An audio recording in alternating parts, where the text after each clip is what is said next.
There's a lot to talk about today, and I'm going to start somewhere that you don't expect me to start, but it's time. I want to talk to you about fascism and what fascism is, because I think we have a reluctance in this country really to grapple with the concepts of really big ideas like socialism and fascism and so on. And there has been a tendency not to talk here about what fascism is. We have a caricature of what socialism is that I talk about a lot versus the actual definition of socialism. But it's time for us in this country to be grappling with fascism. And fascism is a system of government, and they come in different flavors around the world according to the distinct cultural characteristics of the country that is embracing a concept of a government like a fascist government. But well, I won't go down that rabbit hole. But there's some hallmarks you can identify. Fascism is a form of government that relies on the idea that the vast majority of people should not and cannot have input into their form of government, because they're just not as smart or as able as a very small group of people. About 10% is the way the initial ideas of fascism talked about who should rule a society. And again, I'm doing such a high level view here, but that 10%, or that small group of people, are the only ones who really understand how a society should work. And because of that, they need to direct the economy, and they need to direct government, and they need to direct society in order to create a strong country that is going to be able to exert its forces elsewhere. And there are a number of hallmarks to that. So first of all, the idea that only a few people really know what's going on and should rule inherently means that some people are better than others. So that, of course, means that there's one person who should be at the top of that, because if there are gradations to people, right, there's got to be somebody who's really good. But it also means that the mass of people have to be directed by that small group of people. They have to be brought in behind that small group of people. And the way that you do that, according to fascist thinkers, is by creating an other, by splitting a population along lines of religion or race. You set this idea that there is somehow a small group of people who are the good guys, and everybody else is a bad guy. They use different words than that, but that's the scheme of it, because what you're doing is you're setting a group of people against an other psychologically. So you're deliberately saying, we're the good guys and they're the bad guys. And often they define those bad guys as socialists. Think of these as words, by the way, not as concepts, as socialists or as the radical left. I'm going to come back to that in a minute. And if you can convince the in-group to hate the out-group, what they do to the out-group matters, of course, especially to the out-group. It matters in many ways, but what that really does is it solidifies that in-group, because you don't want to be one of the out-group. You want to be with the in-group.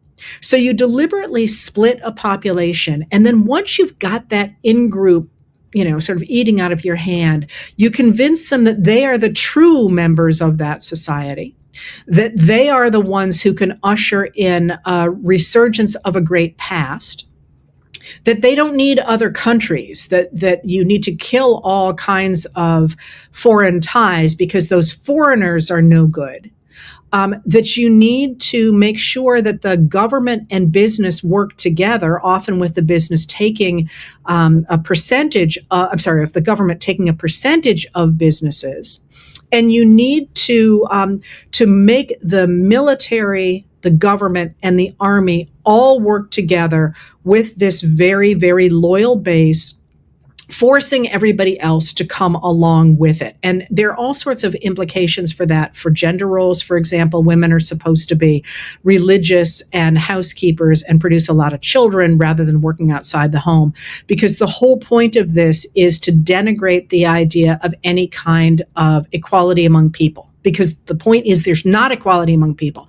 Some people are better than others, and they have to be trusted to whip this country into shape in such a way that they move the army, the businesses, and the government together to create a very strong state at home and then to spread into other countries and to take over those other countries and to be able to grab their resources.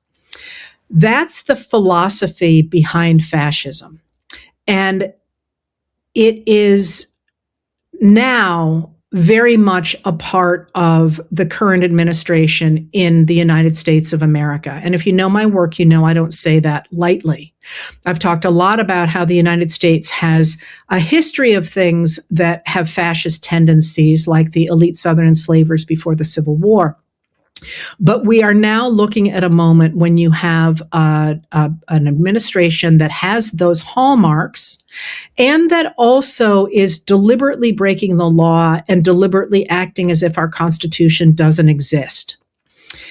Recognizing this administration as fascist is now imperative, not least because of the shooting yesterday of Renee Nicole Good in Minneapolis, Minnesota, a 37-year-old woman, an American citizen, and the deliberate attempt of the administration to lie to us all and force us to believe something that is demonstrably not true. That is, a number of the videos that were taken at the time of the shooting and the subsequent analysis of those videos by experts makes it very clear that she was shot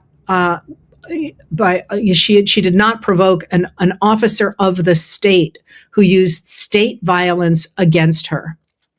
In the wake of that, the administration has insisted that she was the aggressor and that violence against a U.S. citizen for exercising, being on a public road and exercising, her right to be there, should be punishable by death. This is an incredibly important moment in U.S. history because of that. I'm not going to go any further into fascism, which is a really interesting study in the United States, because I say we have so many hallmarks of it at different times. But in this moment, that's the backstory here. But the shooting itself has a political story.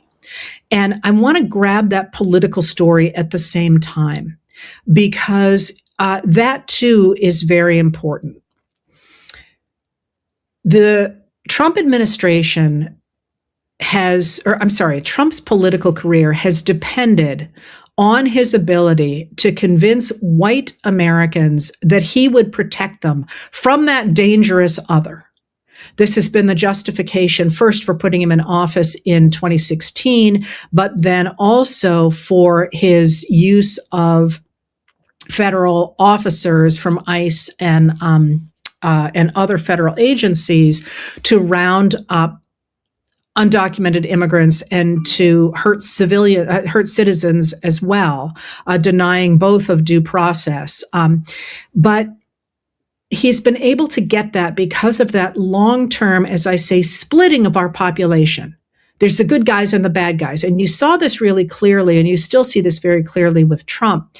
Robert Mueller, for example, who did the Mueller report, Special Counsel Robert Mueller, was a Republican. James Comey, former director of the FBI, a Republican. Many of the people who stood against him in his first term were Republicans, but the minute they stood against him, he started to call them Democrats.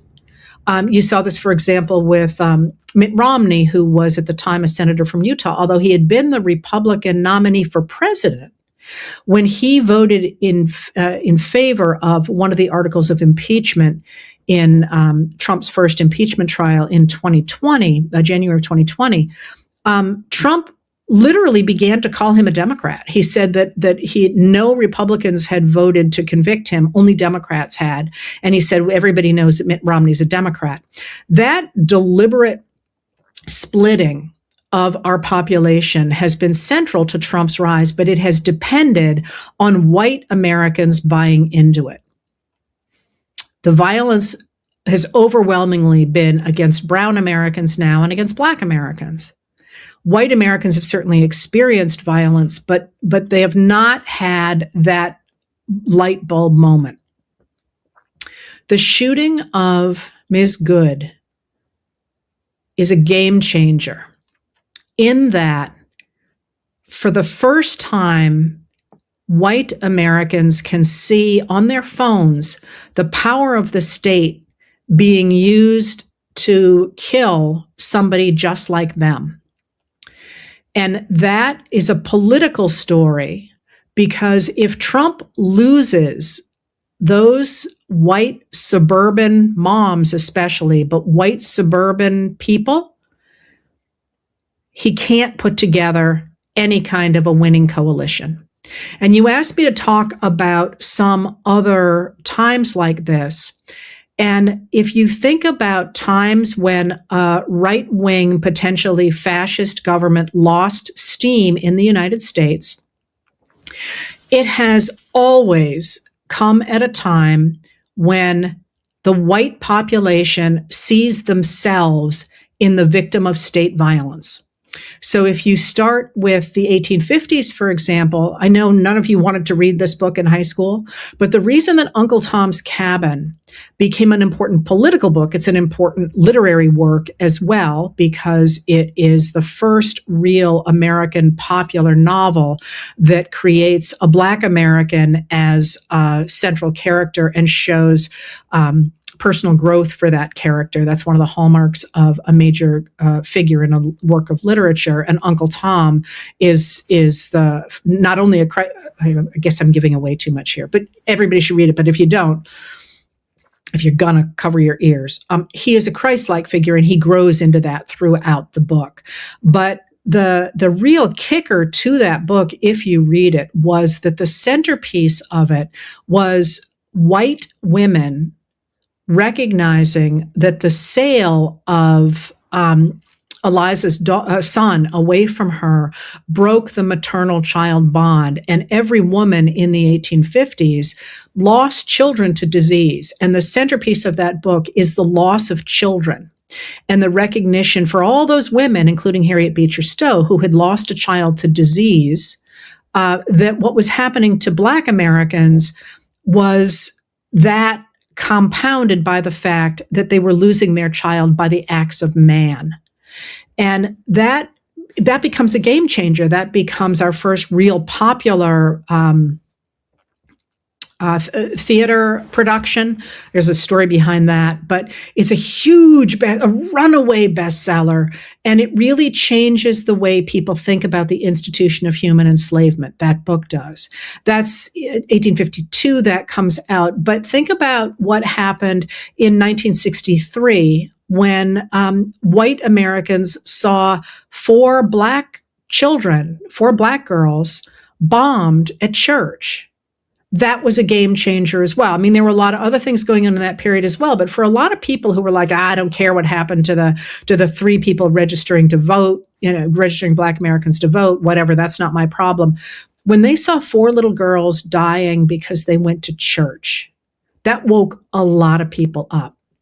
Similarly, in 1924, the KKK was on the rise in the United States until the head of the KKK kidnapped, raped, and murdered a young white woman. And that broke the KKK in the United States. There were other things going on as well, but the kidnapping, rape, and murder of Madge Oberholzer is a huge deal for breaking that poisonous moment in the United States. And then you asked about Kent State. Kent State, which happens in May of 1970, is huge. A lot of people forget the fact that that was supposed to be the weekend that the new Stone Mountain in Georgia was to be dedicated. The carving on the side of the mountain of Stone's Mountain in Georgia, outside of Atlanta. That had been started in the late 19th century, but they had run out of funds and they had fought with their sculptor. And so it had really fallen into, we're never going to finish this sort of thing.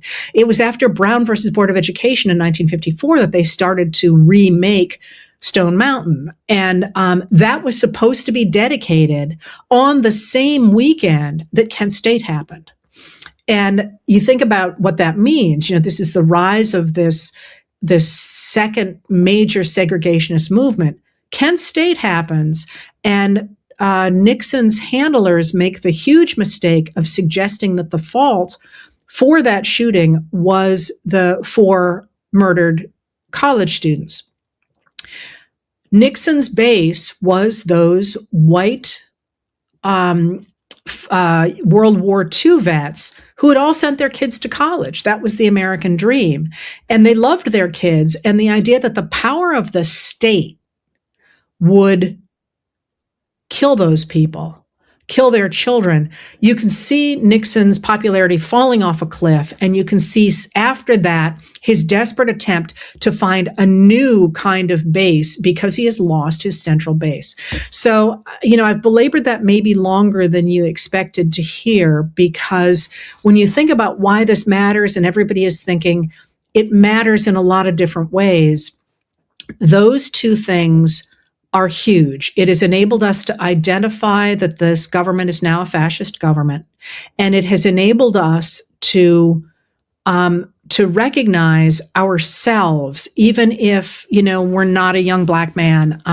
There's always something that people recognize as theirs. For me, it was Breonna Taylor. That she looked like my children, but for a lot of people who weren't paying attention, this made them feel like it could be them. And you can see the administration trying desperately to blame it on her and to say, no, she was this. The reason I made the point of radical left terrorist is now you actually have White House spokesperson, Press Secretary Carolyn Leavitt out there saying that there is a left-wing conspiracy. No, there's not.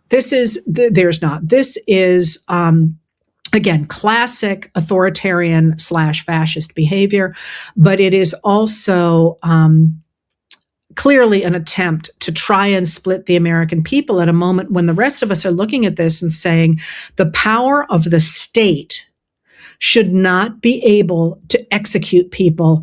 End of discussion. And for a lot of people who maybe didn't pay a lot of attention, they are now looking at that and saying, that could be me.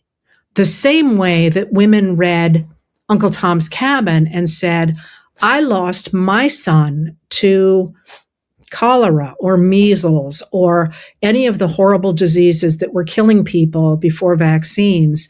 And I know what it's like to lose a child. And if you have the state tearing children away from their parents, that's wrong. From their mothers, that's wrong, because they can see themselves in that. And if you've ever wondered, that's why that book is so incredibly important. And again, I because I like rabbit holes, if you've read the book and you know how you look in the modern era and you think little Eva, oh, come on, like when she dies, angels sing around her and the whole thing. Imagine if you're a parent who has lost a child, you don't want to remember the vomiting and the tears and the slow death. You want to imagine your child has just ascended to heaven. So that book is really about, we need to mobilize humans to recognize themselves in the people that the state is persecuting. And that's what the killing of Renee Nicole Good did for the United States of America. Of course, now that we have so many people here, I want to add in here the loss to the community and to her family. And the human aspect of this, obviously people are reacting to as well. I don't want to belabor that because that's not my place to, but I also don't want it to go unsaid. All right. So if that's the case, today has been lit, as they say, because it is clear to a lot of people that things are getting more and more extreme. So in addition to the attack on Venezuela and the extraction of Maduro and his wife, Celia Flores, it feels like a month ago, but wasn't it like, it hasn't even been a week. Anyway, the recognition that the pardoning of the former president of Honduras, who had been convicted in the United States of a number of drug trafficking charges in order to keep his party in power, the threats made against Colombia, the threats made against Cuba, the threats made against Mexico, the threats made against Greenland, the increasing salting of our media with the words Western Hemisphere by the right wing. Clearly, Trump is intending to exercise this idea of creating a very strong America and then grabbing other countries and their resources with that. And then, of course, yesterday he turned around and said that even though the U.S. budget for the military jumped from $800 billion to $1 trillion this year, he wants it to go to $1.5 trillion.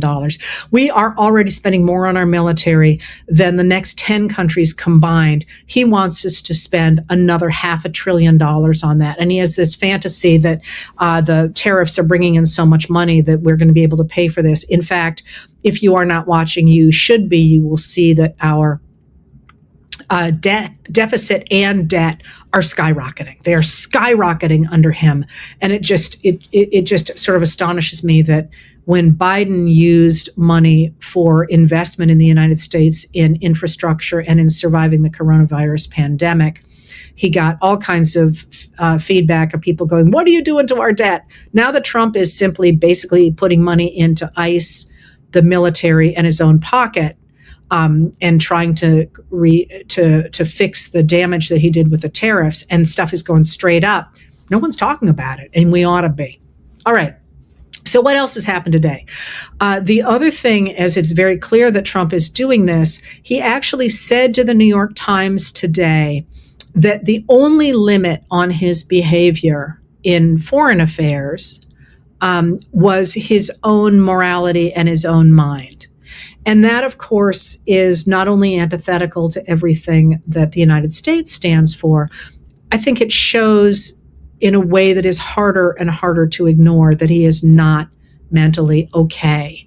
And a lot of people who were willing to look the other way and say, well, he can be reined in, or let's just let him sleep, or let's let him play with architecture. And by the way, he announced today that the new ballroom he wants to build is going to be as tall as the White House. I mean, basically, he's going to create his own huge ballroom. That's his plan anyway.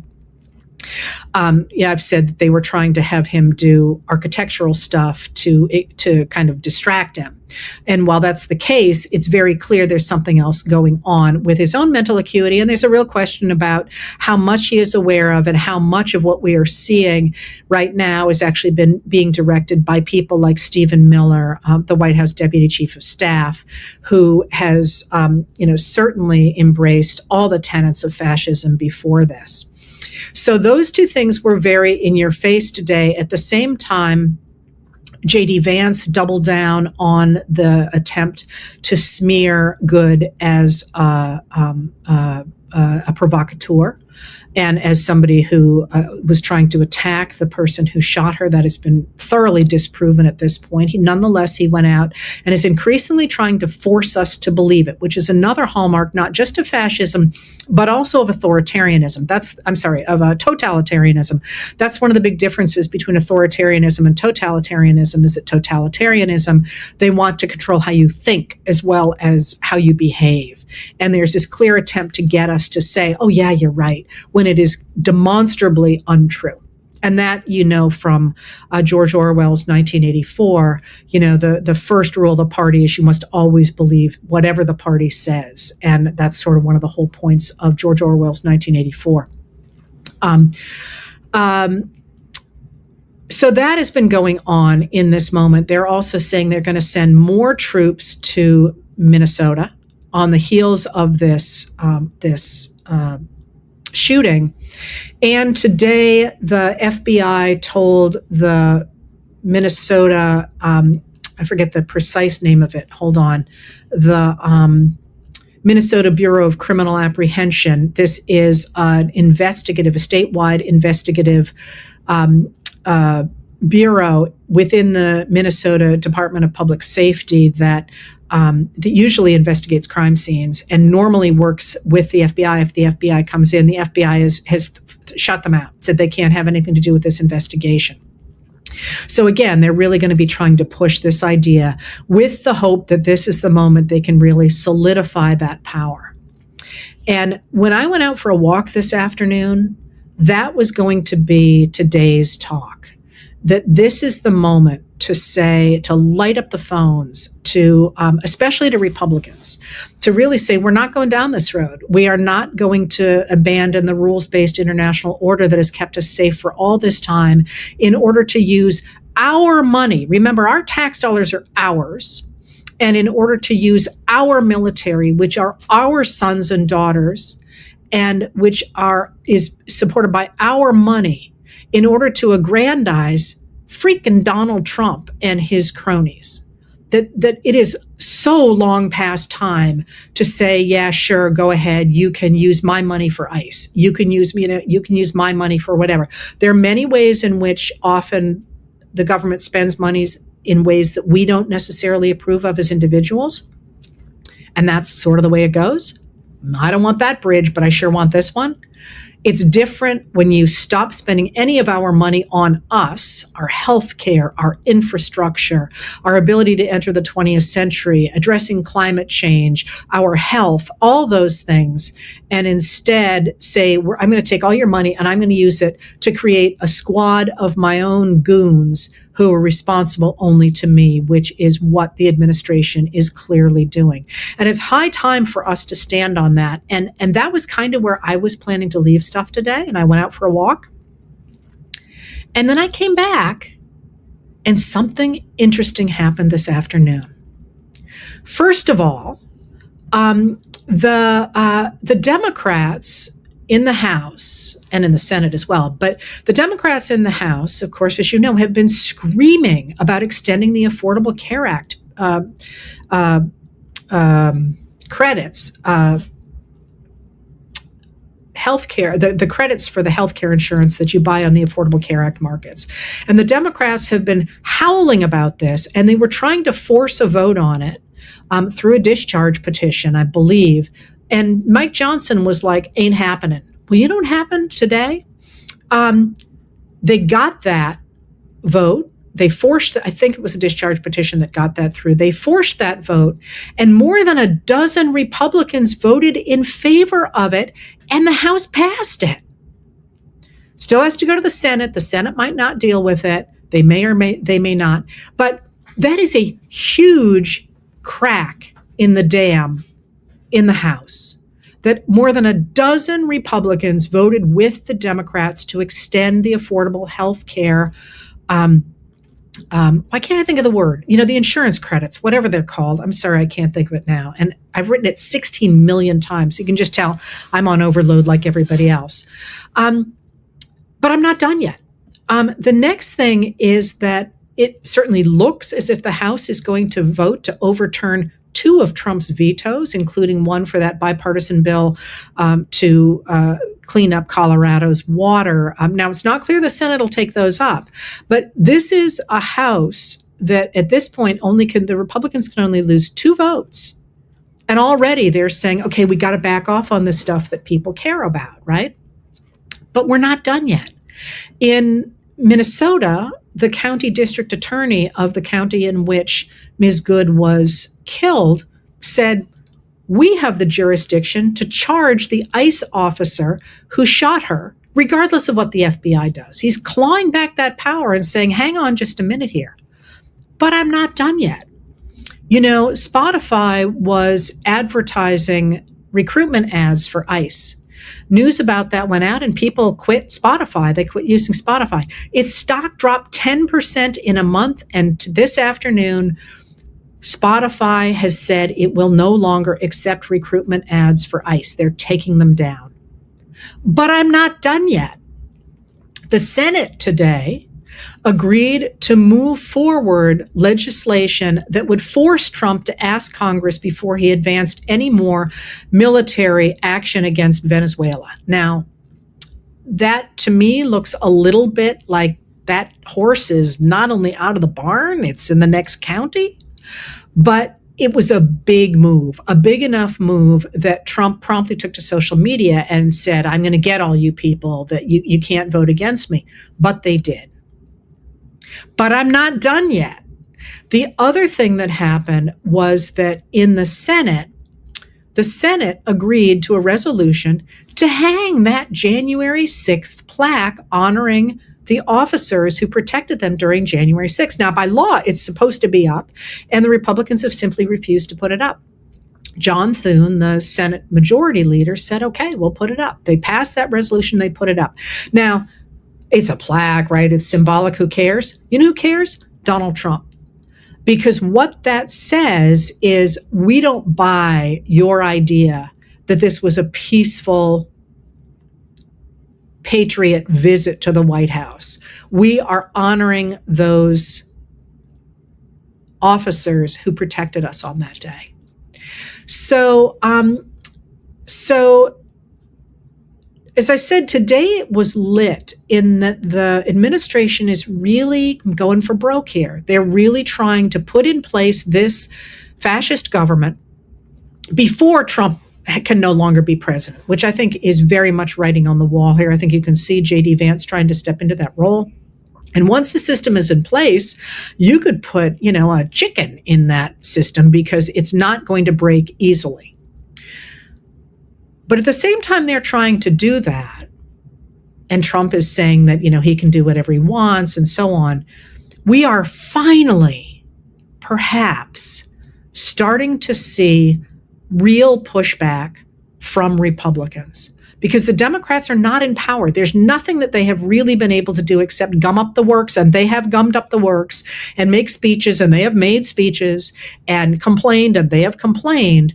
But until they had those votes, there wasn't much they could do. And now, today, they had some of those votes. I'm not telling you that we're done here.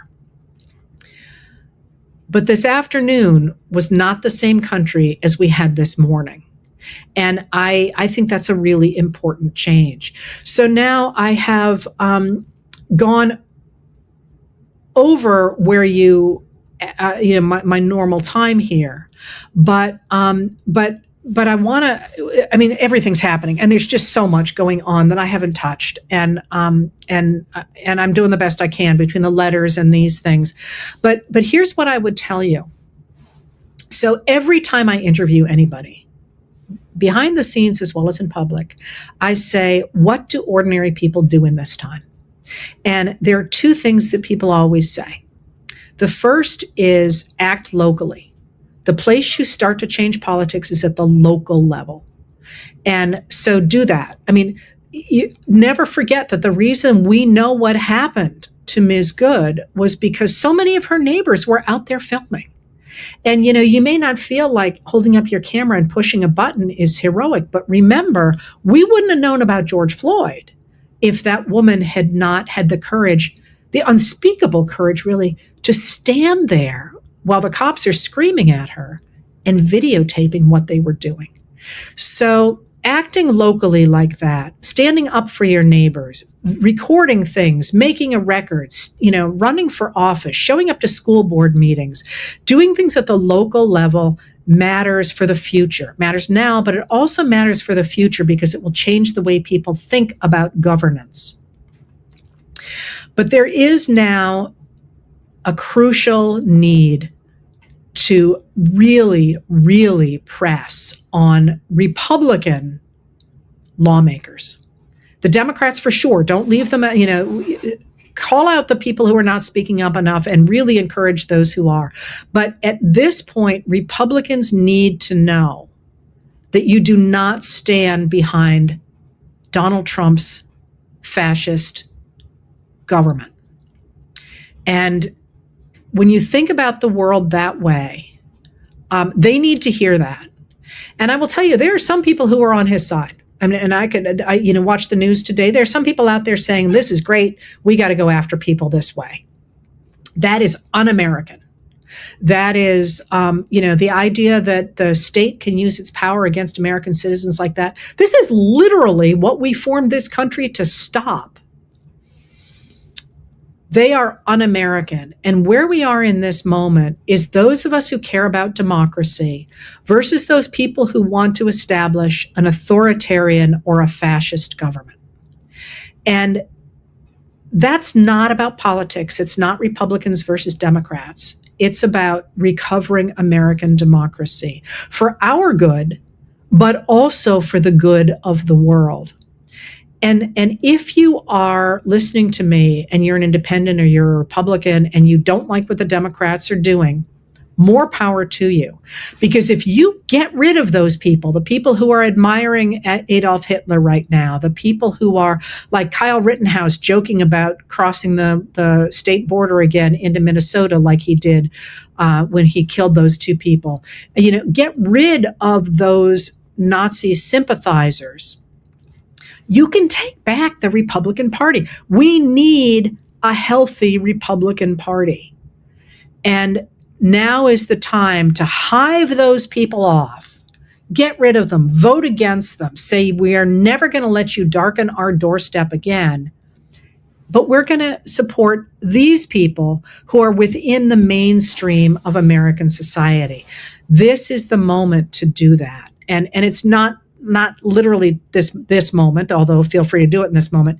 The next period I was talking to I guess it was Senator Warner this morning, and he agreed that he thinks between now and May is the crucial period here. His reasoning was different than mine, but now is the time really to bear down and to do it not just for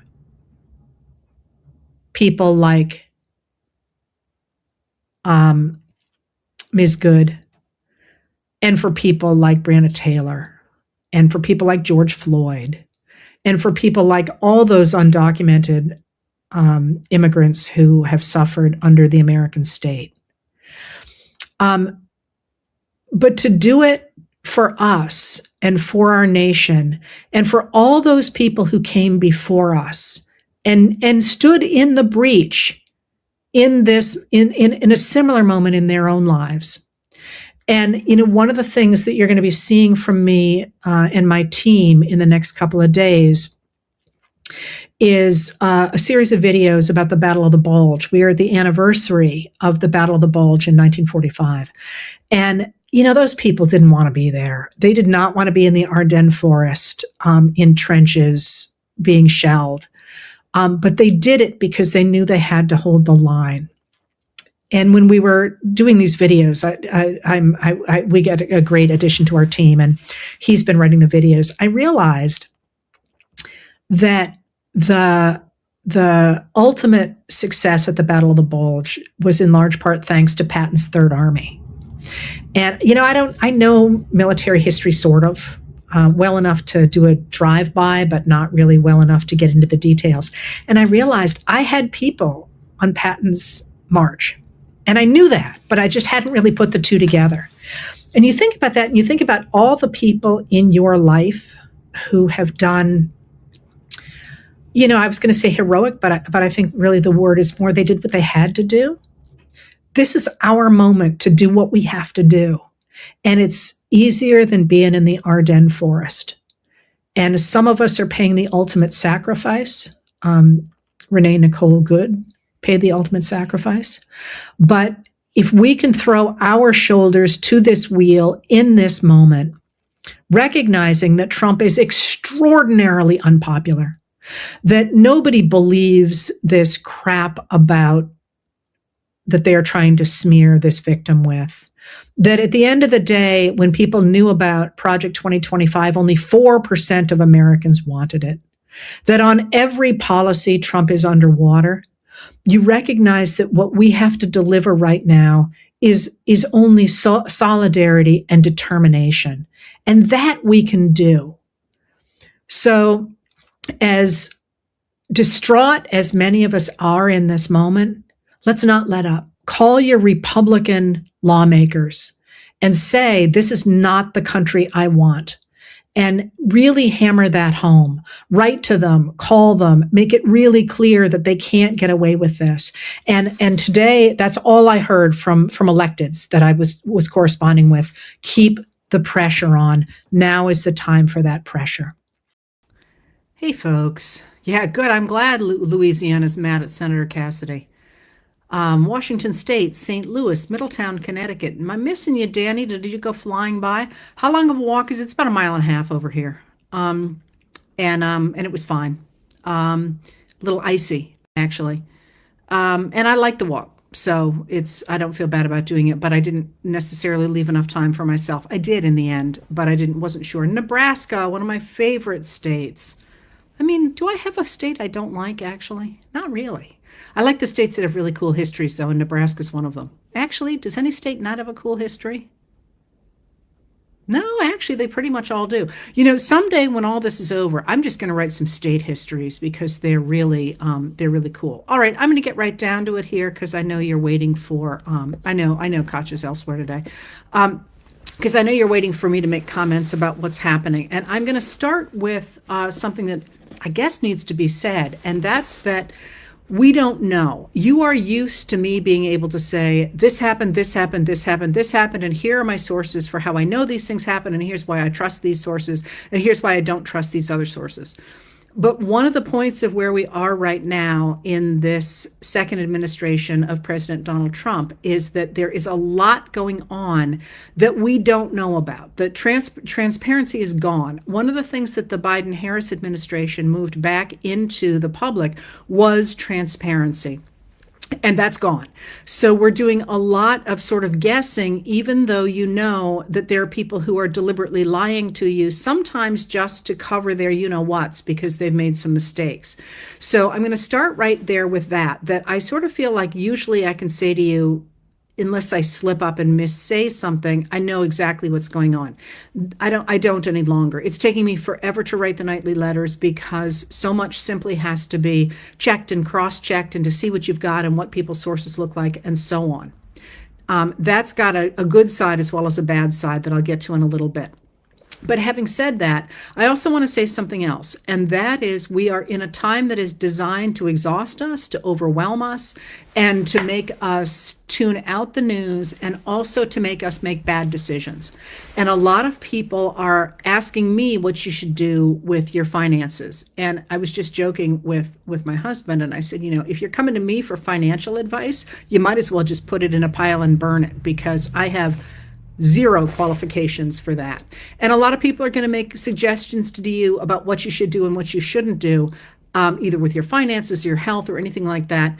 Don't make snap decisions based on the fact you like somebody or that somebody seems to know something you don't, because then you're acting out of panic and not out of actual valuable information. So get that information, but not from people like me. And if people are not forthcoming about the fact they don't know what they're talking about, don't trust them.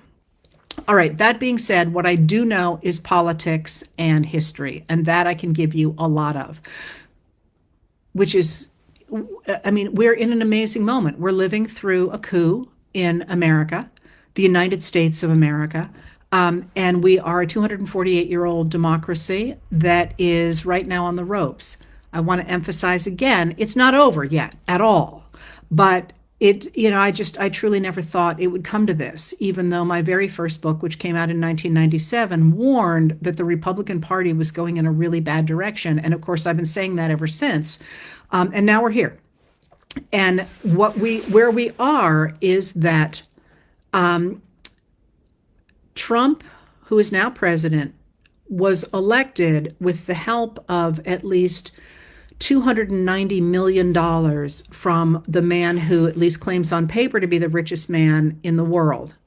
And he is not elected. He is not a natural born U.S. citizen. He was born in South Africa, so he couldn't be president himself, although he joked before the election that he might be sort of like the president.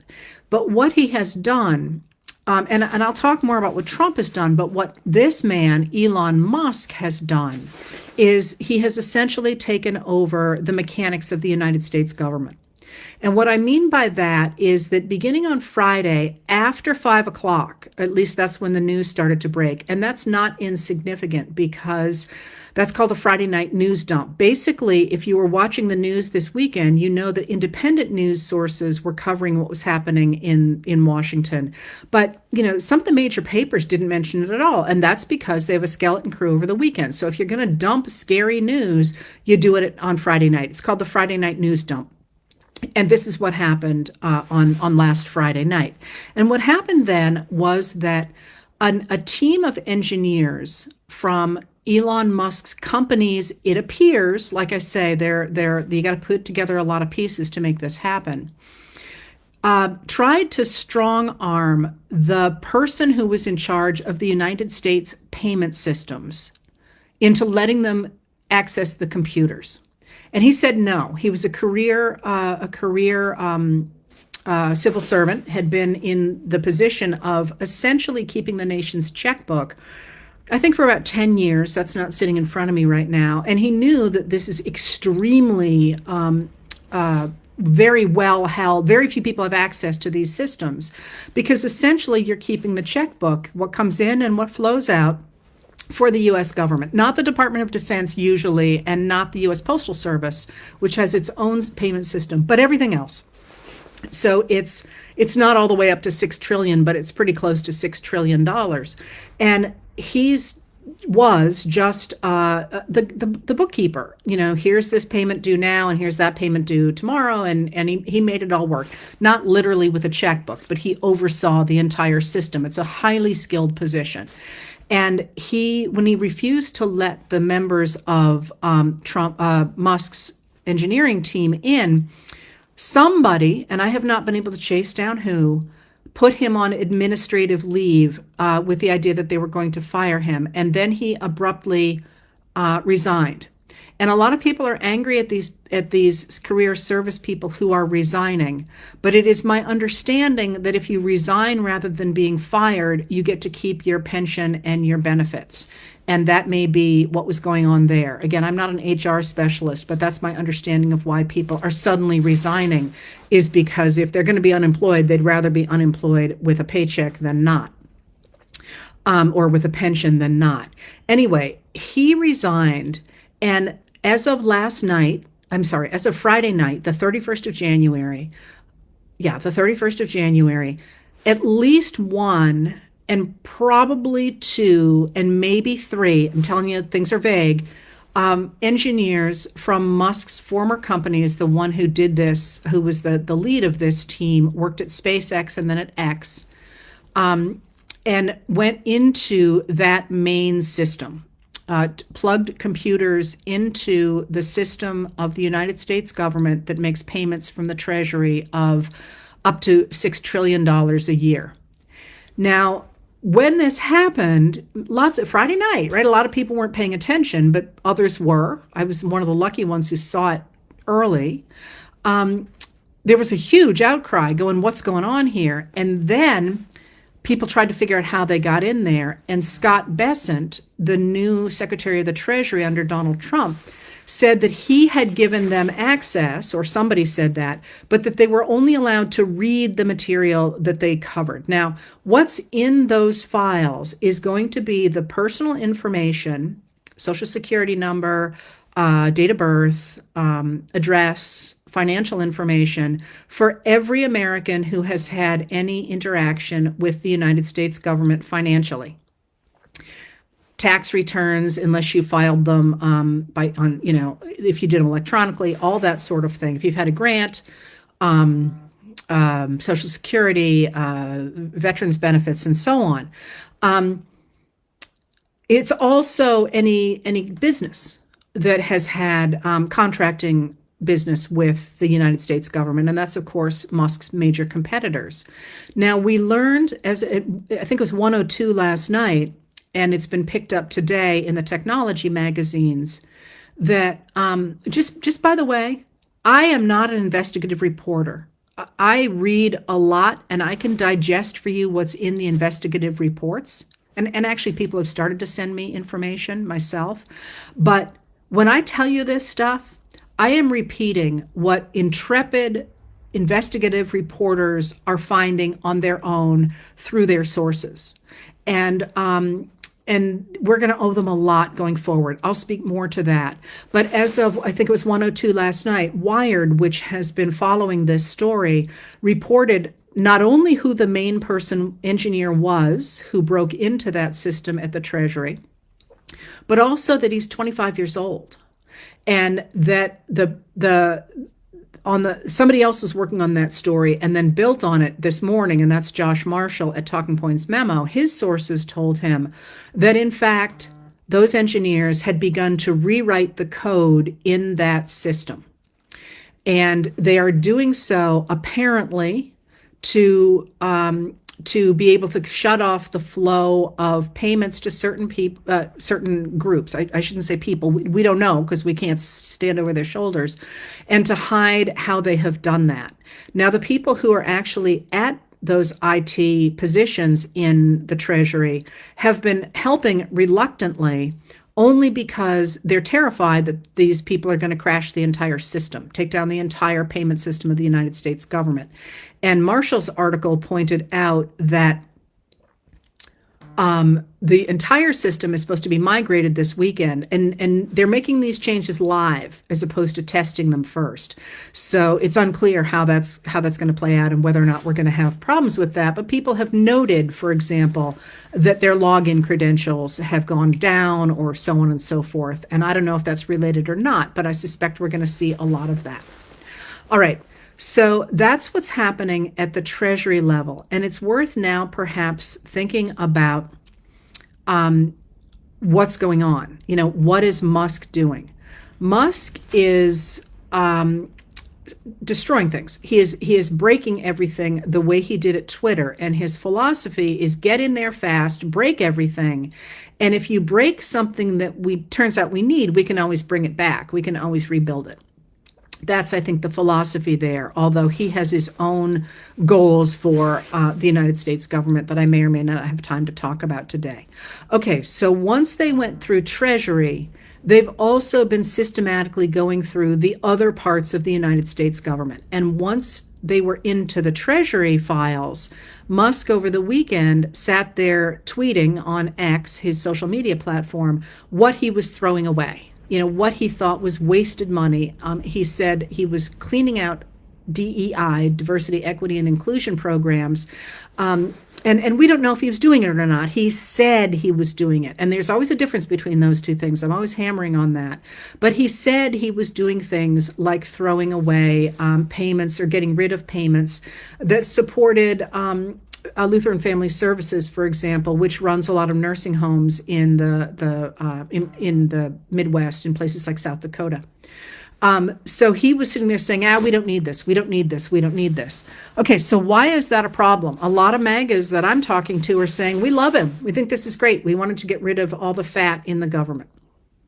All right, first of all, as a part of GDP, the gross domestic product, Americans' expenditures on domestic stuff in our country have not gone up at all since the 1950s. What's changed is who pays them, but they've basically stayed absolutely flat. There was a big spike during COVID, but now it's still basically flat. And the reason that there is a problem, in the reason that our budget is in the red, is because of George W. Bush's tax cuts. Remember that Reagan cut a bunch of taxes, then George W. Bush brought a lot of those taxes back because we were so far in the red. And then we had the tech boom under Bill Clinton. And then in the 1990s, the U.S. budget was in the black. We were running a surplus.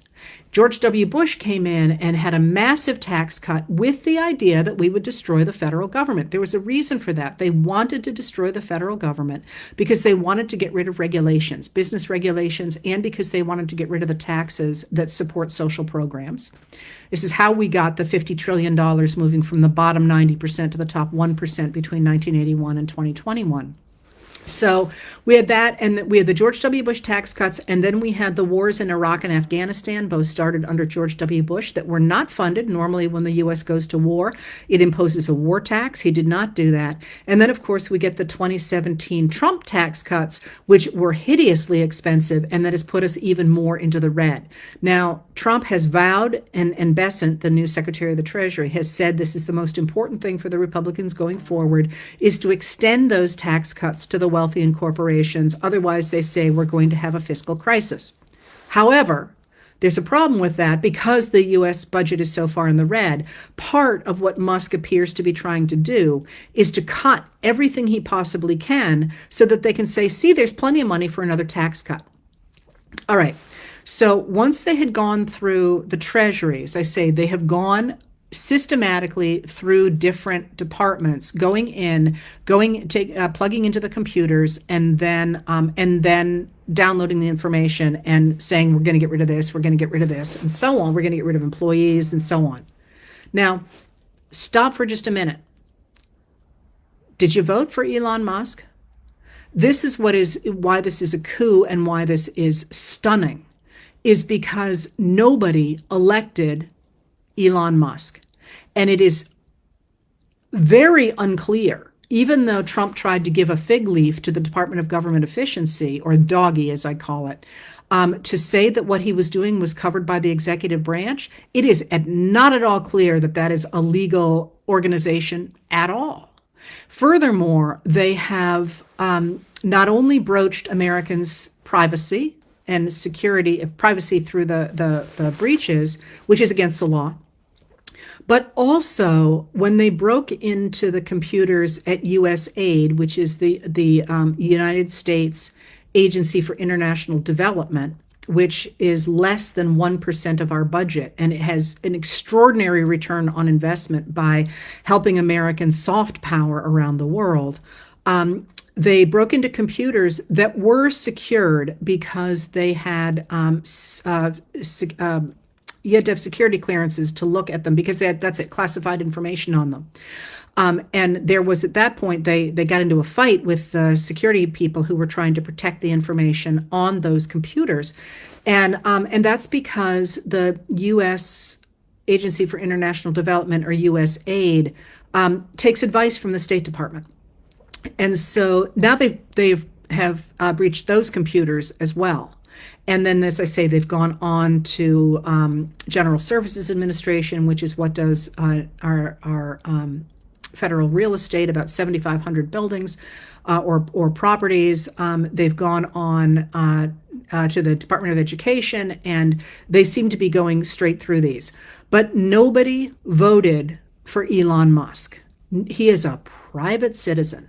He is a private citizen, and these are his 6 engineers who are going systematically through yours and my information. This is shocking, but there's another element to it as well that is really, really important. And that's that Musk can't do this. That is, it is not legal in any way for him to do this. Not only because he doesn't have authorization, but because of the way our Constitution is set up. It is Congress that spends our money. Remember, that was the whole point of having a fight with the king, King George III of England, because it is our Congress that gets to decide how our money is spent.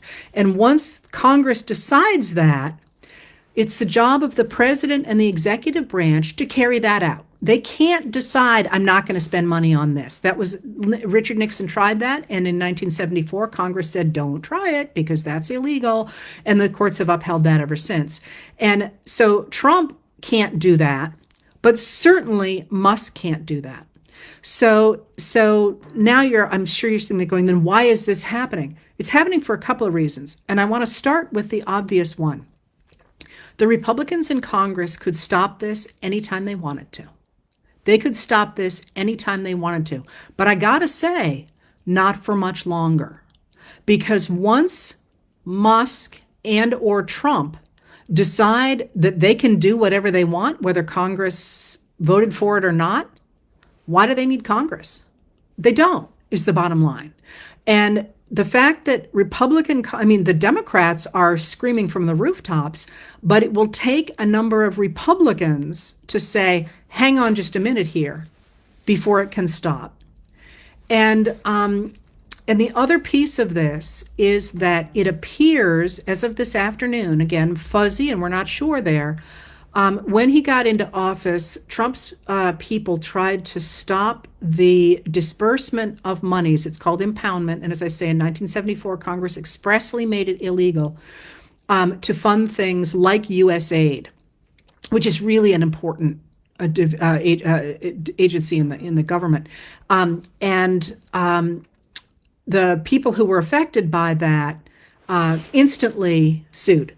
not just over USAID, but sued over the fact that if in fact we stop dispersing all the monies that Congress has said we need, the I mean, that's local law enforcement, that's education, that's it's everything.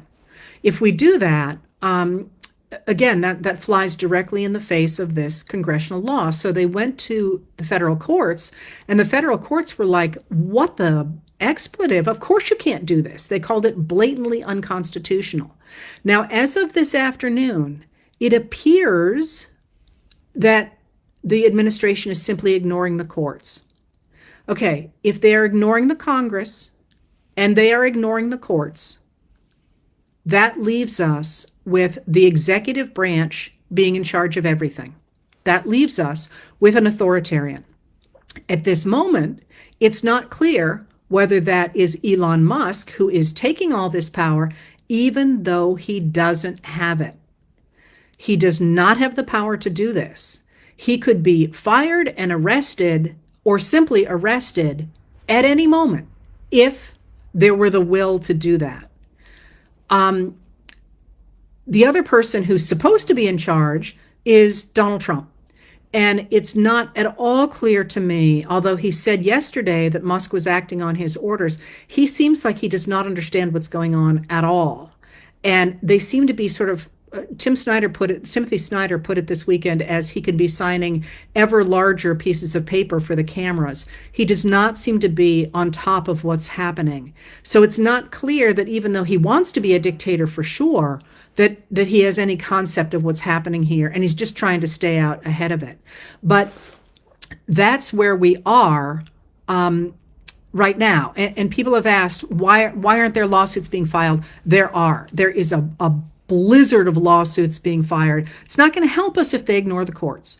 And why aren't people trying to stop these guys? One of the reasons that it's hard to stop them is because normally when people are breaking the law or are trying to make changes or whatever, they try to stay within the law. And there's a mechanism to say, oh, you're outside the law. But if you get somebody who just says, I don't care, then it's a little hard to know who grabs that person. What do you do? And you can see this, I think, with the sort of bewilderment over the weekend with people like, what's happening? What are we going to do? Because if somebody is operating, I mean, the concept that somebody has breached U.S. government servers and is rewriting the code was unimaginable a week ago. And I just think people don't know how to respond. Now, that being said, how do we proceed? And I want to talk a little bit about the history of how we got here. How do we proceed? Well, there's a really important connection here between the fact that the Republican Party as it currently exists, and I've said a million times, this isn't the traditional Republican Party, which once upon a time was a grand party. It was called the Grand Old Party for a reason. That's where GOP comes from. If you've ever heard that term, people don't use it much anymore. But this version, the MAGA version, since the 1980s, has not been able to attract a majority of the popular vote. People don't like the laws that are slashing our social safety net, that are destroying education, that are cutting regulations, that are moving money upward. They have not liked it since 1986. It was clear by the midterm elections of 1986 that the Republicans had a problem. So increasingly since then, and I've talked about this a gazillion times, the Republicans stayed in power by suppressing the vote of their opponents, by mechanical things like gerrymandering, and after 2010, by pouring money, having corporate money pouring into their coffers, so they could flood the zone with blanketing ads that made people think that Joe Biden was a doddering old man, for example.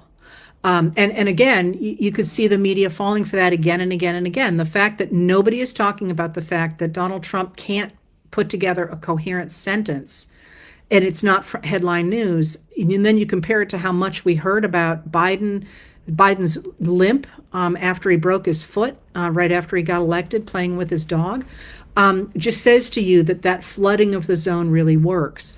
But by increasingly deciding that only a few people have the right to make decisions for the American people, we got to the place we are now, where, as I emphasized last night in the letter I wrote last night, the Republicans control the House, the Senate, the White House, and the Supreme Court.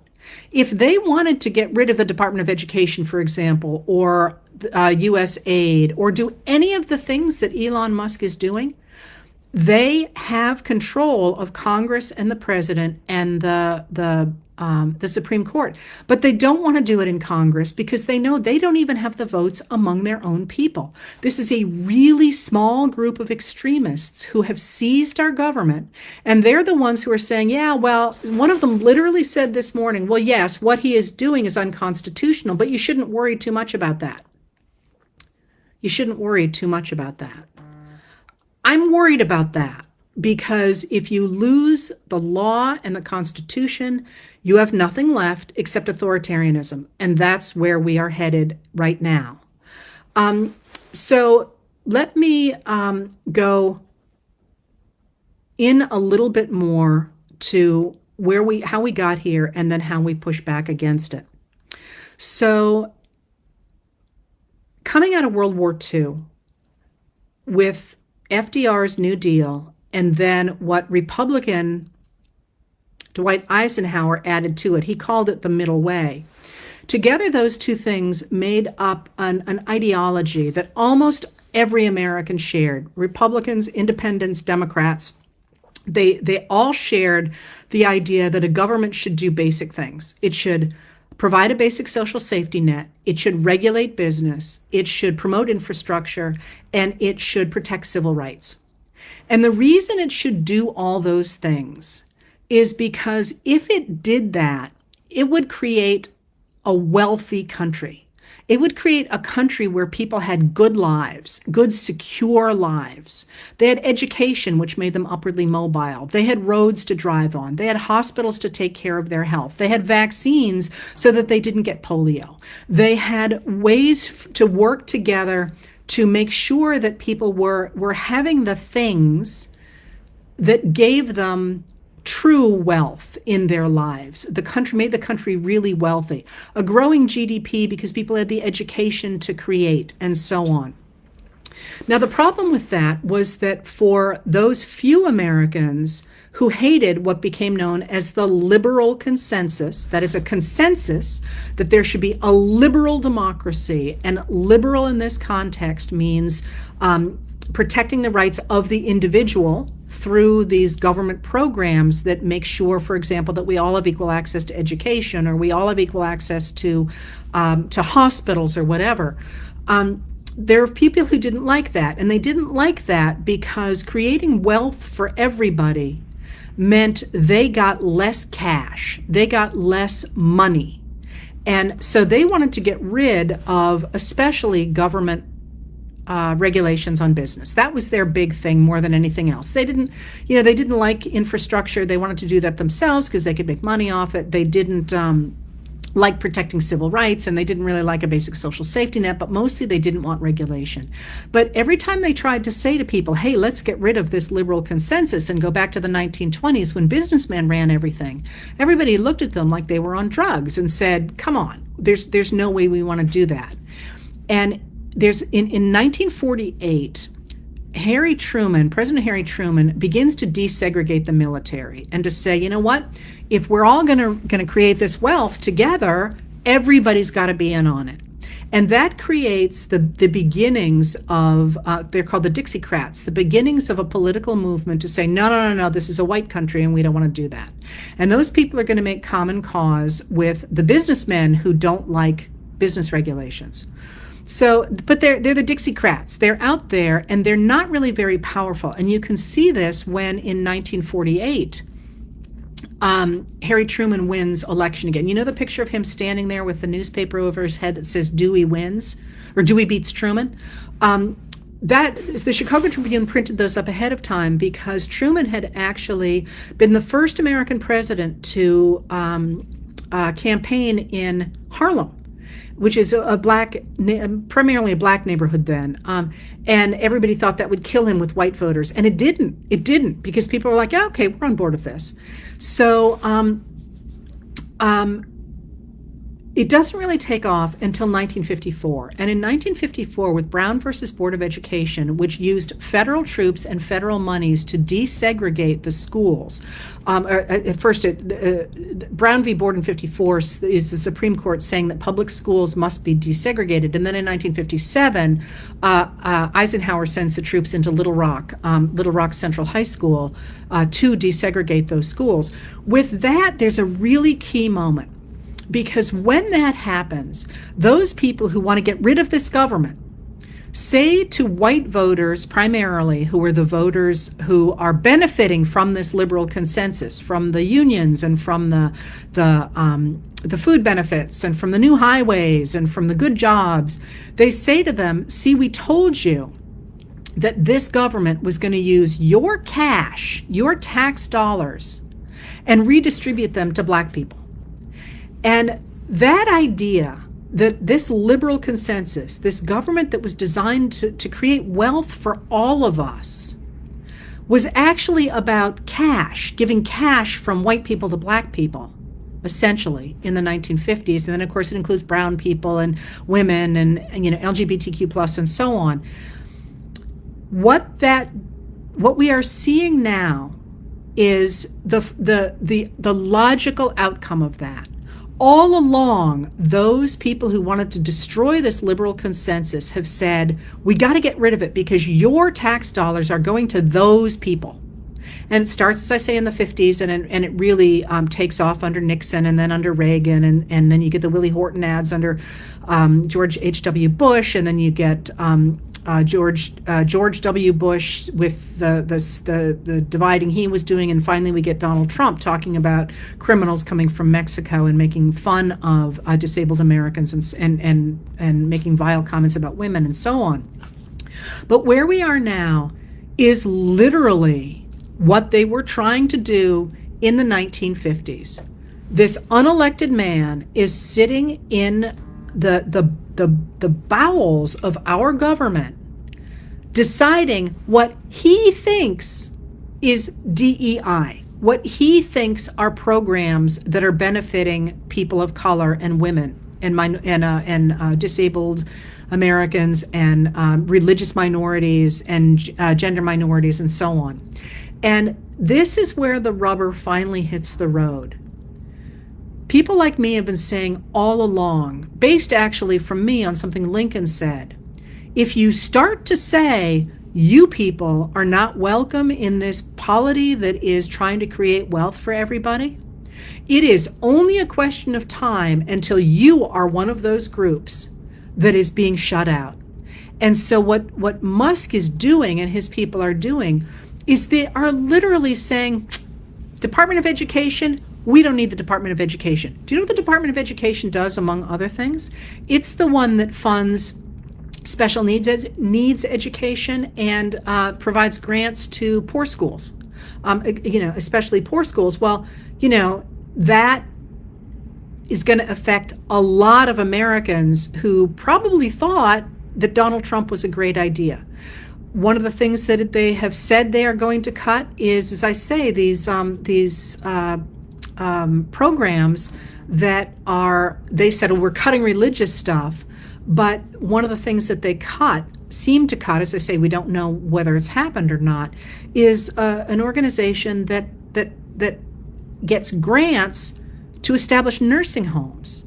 And that's going to affect everybody. And it's going to affect everybody, not just because, maybe you don't have anybody in a nursing home. I don't. But all of that money that we have used in our federal government to support a society that grows wealth for everybody means that if you shut down a nursing home, it's really bad news for the people who no longer can have that level of care. It's also really bad news for the people who worked in the nursing home and who maybe drove people around from that nursing home and provided the food and the linens and the equipment to that nursing home. But think about then what that does to the communities. So the people who worked at the nursing home are no longer going to be buying coffee at your coffee shop.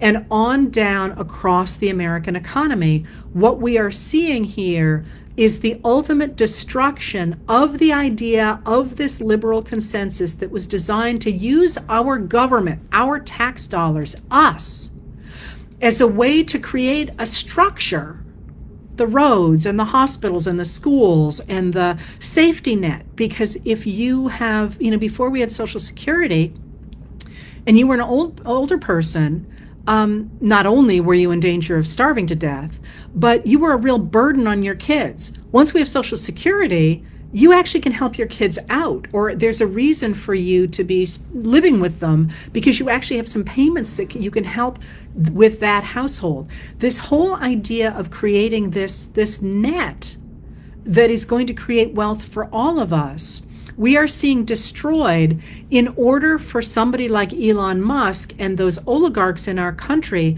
to turn all of that wealth back into cash and to put it in their own pockets. That's not going to turn out well for anybody. And so the bigger picture here is not, well, I never really liked the grant that went to puppet theater anyway. I made that up. I just thought maybe that was something somebody might say, oh, that's a stupid use of money. You may say, I don't care because I don't like that. But what you're not seeing is that those grants are made by our representatives in Congress, theoretically to guarantee that we have created this consensus, this liberal consensus, that we will use our tax dollars to create a world in which we have access to the resources to create wealth for all of us. And that destruction cannot be done piecemeal. And again, what Musk is doing is saying, I'm going to tear it all down. If I don't agree with it, out it goes. And then if it turns out, that we need nursing homes, we can bring, the private industry will fill that in. But here's the kicker. This isn't X, and it isn't a private company. It's a nation. And it's a nation, first of all, in which you can't stop payments for a month and expect everything to be able to pick up again. I mean, and you know this in your own life. What are you going to do if they cut veterans benefits? Just not eat for a month? I mean, that is literally not how this works. So first of all, the hardship is extraordinary. But second of all, you'll take down the whole system. And that, of course, is quite likely what a few of the oligarchs like Musk want. That's what Timothy Snyder said over the weekend in a great piece he wrote, that they want to destroy everything, leave us all helpless, leave us all, unable to function, all divided, and they will sell the parts that are valuable and keep the keep the money. And the rest of us are just on our own, and maybe we can create something entrepreneurially, or we can just work for them. And, Tim Snyder put it in terms of you should think of the government like a car that maybe when you voted, you thought of the fact you were going into to a mechanic shop and you just wanted a tune-up on the car because you didn't really like the way it was running. And so you voted for somebody to take it into the mechanic shop and change it. And you drive into the mechanic shop and the people who are there don't really look like mechanics, but you leave the car there and you come back for it and they tell you they have stripped it of all the parts that were valuable, sold those parts, kept the money, and you should thank them for what they've done. And that's what we're looking at right now. So let me go here to what to do about it, because I know people are completely freaking out. I want to start once again. Musk is not elected. He has no more power to do this than I do. That's important to remember, because he's a funny character in that he is able to wield a lot of power over the elected Republicans right now because he's threatening to fund somebody to run against them in a primary. And so they're doing what he wants. But if he is able to do this, he doesn't need them anymore. And they need to wake up to that, because once he doesn't need them anymore, why should he keep them? I mean, like I say, maybe for cocktail parties, but he's probably got his own friends for that. So it's important to remember that he is not himself the person who has the authority to do this. And the fact that the people who are really pushing this for him are 6 young people between the ages of 19 and 25. This is not the Huns crossing the Alps. This is a group that is essentially is in the middle of a coup against you and me and 332 million Americans. And there's 7 of them. And that's an important thing to remember, because the question right now is not whether you're a Trumper or whether you're MAGA or whether you're Republican or whether you're a Democrat or any of those things. The first question is, who elected Elon Musk? And that's a question to take to everybody, because right now Elon Musk and his gang of, what did somebody just call them? Gizmocrats. Somebody called them Gizmocrats, which I kind of like. These people have access to your information, and they could, if they wanted to, I'm not saying they're going to, but they could stop any payments they want to. And literally, I mean, is that something that matters to, is there anybody you know who would say, oh, I don't care, I trust them?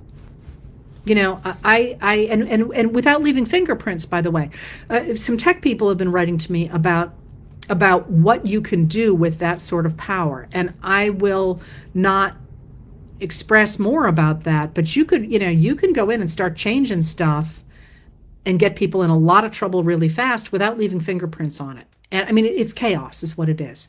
Is there anybody who doesn't care about that? So the first thing to do, and I want to give a shout out here to my friend Joanne Freeman, a scholar of the American Revolution, because I asked her last night, we are operating outside the Constitution. So the place to look is at the American Revolution when they didn't have a Constitution.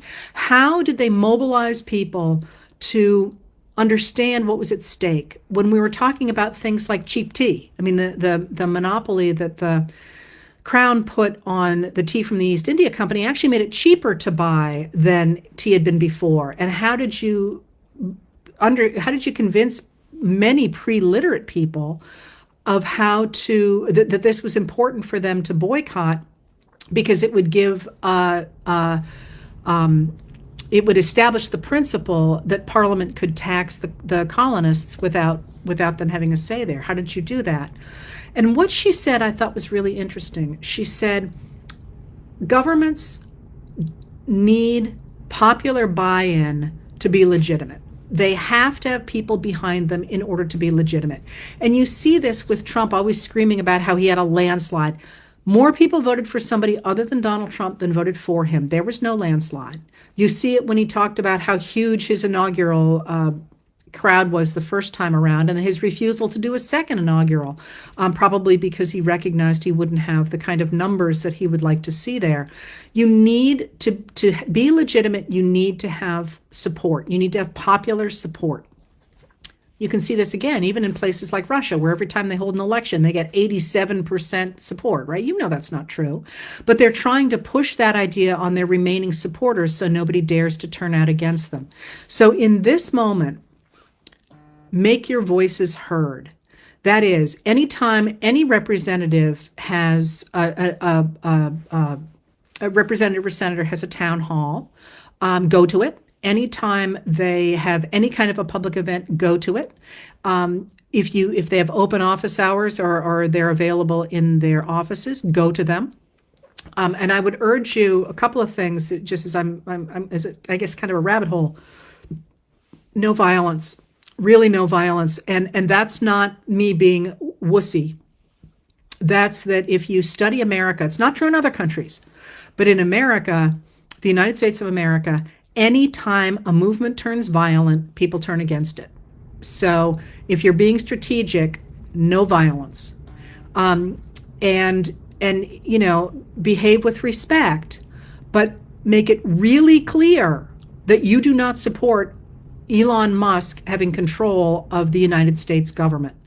You don't have to be there in person either. Call and everybody every day and ask to speak to whomever is in charge of whatever issue is you care about. Again, being polite. And and overwhelm. As you know, you may not know, the switchboards went down in Washington yesterday because so many people called. Every day, keep that up, keep that drumbeat going, and do it at the state level as well, because those people have contacts with the national level. Make sure people know how you feel. Now, let me step back a little bit on another thing here. Please don't yell at the Democrats. You can certainly say we want leadership or whatever, but I promise you they're doing the best they can. They do not hold power. So they're trying to gum the works up wherever they can. And what tends to happen again in the United States is that people recognize that Republicans aren't going to change, so they yell at the Democrats, and it's really demoralizing. People yell at me all the time because obviously they want to see changes, and they're yelling at me about it.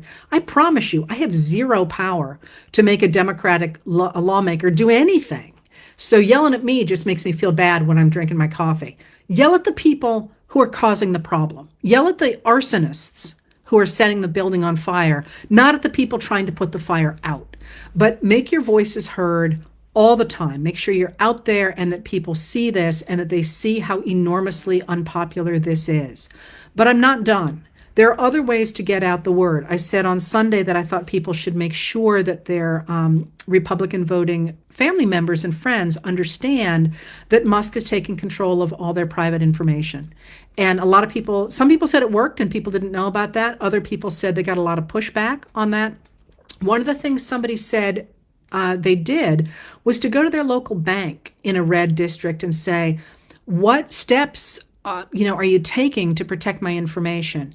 And the person did that not expecting them to have an answer, and they didn't. But the people there did not know what was going on. And this was a way to say, well, haven't you heard that the Treasury systems have been breached and that Musk has access to all our private information? Now, again, people aren't going to believe you the first time, but if you hear it enough times, people are going to start to pay attention, because right now we need to demonstrate that what is going on does not have popular support. Now, Musk is the immediate problem, and pushing on the senators especially, but the Republicans who are supporting them is crucial. But I think the larger picture here is really important for people to understand that all these years, people have thought that this government, that what Trump calls the deep state, the swamp, all these words that they've used for it, are their neighbors who are doing the work of creating a world where we all have access to educations and healthcare and the opportunity to work hard and rise. That's what the U.S. government is. That is us working together to make it possible for our neighbors to survive and to prosper, but also for ourselves. And the cutting of these programs, especially the Department of Education, which Trump wants to get rid of, Congress doesn't, but Trump is going to try and get rid of it. U.S. aid, which has been enormously, aside from the fact, the morality of it, you can't have a better return on your investment than putting less than 1% of the budget into programs in 60 countries all around the world that, for example, undercut ISIS. That's part of keeping us safe. That idea that this government is there to protect and to support all of us is not just to help our neighbors, but also to help us. And I think this is the place that a lot of MAGA voters jumped ship and said, oh, no, this government is only helping, some racial, ethnic, religious, gender minority, and I'm not one of them, I don't care. But now they're seeing that what's being cut are nursing homes, are money for roads, are education, are the kind of money that will keep hospitals afloat, law enforcement grants. All those things that we did together are the things that are currently on the chopping block. And what will happen, and Snyder's right here, is that the valuable parts Musk and his cronies are going to sell off and keep the money from. And we're all back on our own trying to figure out how to survive as a society with all those pieces falling apart. And it's important to understand that, and it's important to talk about that with people. I will be talking about it more, but really what we're seeing is the logical outcome of where we have been for the last 40 years. That idea that we would undercut the government by saying your tax dollars are going to help black kids go to school, it's a waste of money. That is now finally coming home to roost, and we are seeing that the takedown of that liberal consensus is the takedown of the American society that we built after World War II to make sure that everybody in society had access to the tools, the health, the education, and the infrastructure to enable them, as well as all of their neighbors, to prosper. And that's going to be a really important thing going forward, because this isn't just about whether or not you care about this particular thing or that particular thing. Americans need to understand that this is what the federal government is and what the federal government does.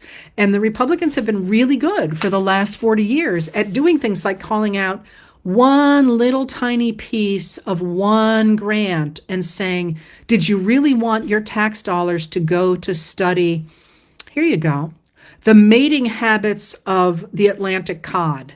And, of course, you people would roll their eyes and say, well, that's really stupid. Why do I care what the Atlantic cod are doing?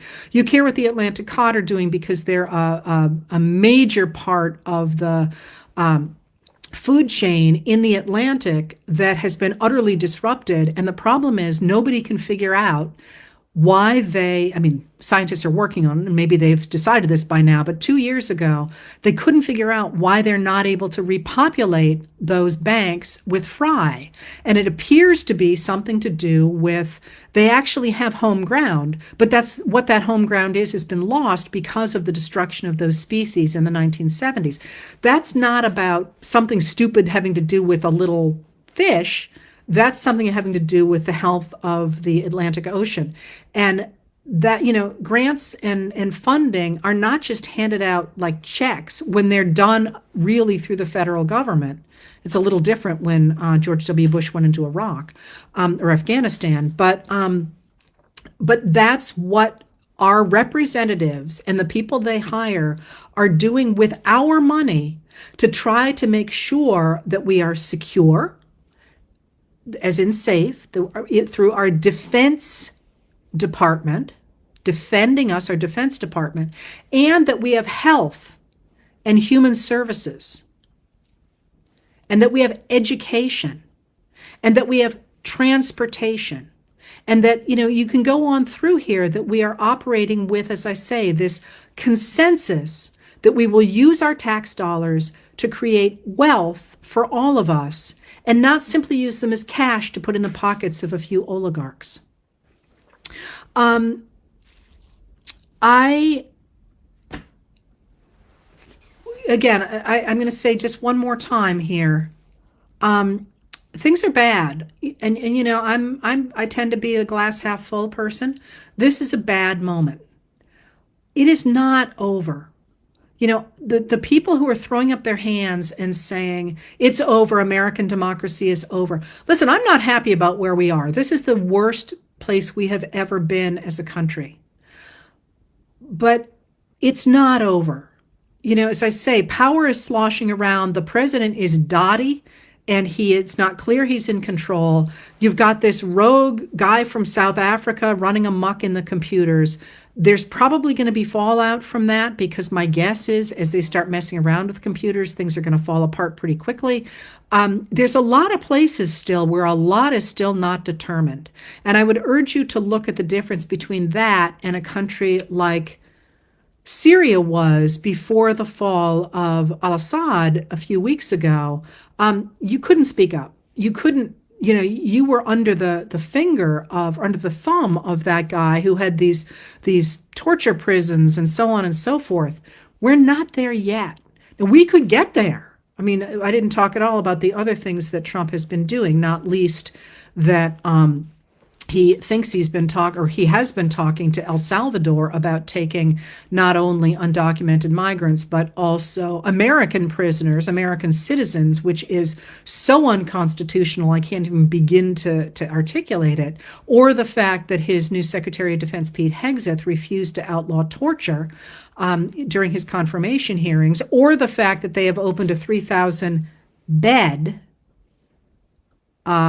camp at Guantanamo Bay. And I make that distinction. You need to read these articles carefully in the news.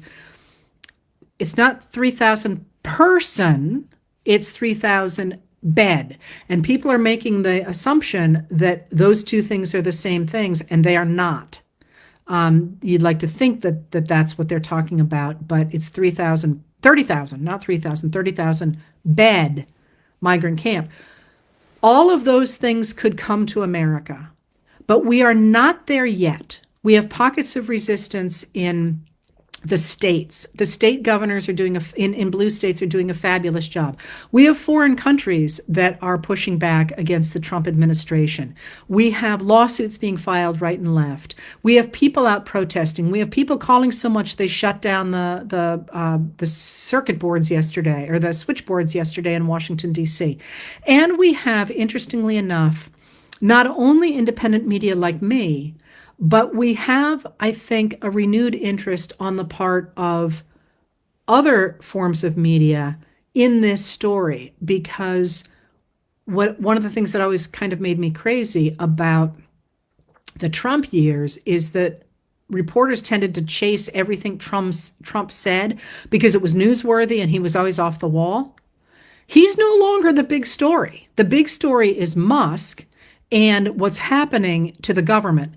And all of a sudden, if you're watching, which you may or may not be, on social media, especially on Blue Sky, you've got all sorts of reporters saying to sources, here's my encrypted information, please let me know any information you've got. And that is going to change the media dynamic as well. So before you throw up your hands and say it's all over, it's not all over. There are 332 million of us. Very few people want to see American democracy fall. The people who are not standing against it in the Senate are cowards, and I will say that. The Republicans are cowards, and they need to find a spine. He's going to come for you anyway. You might as well take a stand against him now and defend your constituents. And I guess I will leave you with this. I've made this comparison before. I used to read a great blog, and one of the people who wrote into it once a year was a long-haul trucker who was at the time was incarcerated, but he would write once a year all the things that you should know as a driver, not as a long-haul trucker, but as a regular driver, because he'd seen everything. And, there was stuff like, just so you know, we can see inside your cars, and I've seen everything, and just so you know, here's this, here's that. But one of the things he always said was, first of all, slow down. 5 miles an hour faster is not going to matter in terms of how fast you get there, and 5 miles slower could save your life. So slow down. And the other thing he said is, if you want to survive an accident, don't stop driving. He said, in many accidents, when somebody is coming into a bad situation, they panic, they take their hands off the wheel, and they cover their eyes. And he said, 100% of the time, that's a fatal accident. You can't take your hands off the wheel and cover your eyes. You got to keep driving. He said, it may not turn out well for you, but it could be that the accident that you're pulling into slides off the side of the road. Or it could be that there's a lucky bounce and you miss it. Or it could be that you manage to steer around it. Whatever you do, when you are in a catastrophe, do not stop driving. And that's the position we're in right now. We must not stop driving. And that's where we are. If you need to take a break, do it. Make sure you're always with friends. Make sure that when you push back against these things, you have a community around you to help you do it. Number of places where you can find formulas for talking to your representatives on the phone, for writing. Don't bother to email, they throw that out. You can write letters, you can write postcards. Calling and showing up are the most important things to do. There are a number of organizations where they will help you build what they call squads, for example, at Red, Wine, and Blue, so that you're not alone. There are all kinds of places that will help you organize. But for right now, let's just keep driving. Thank you for being here. I'll see you again soon.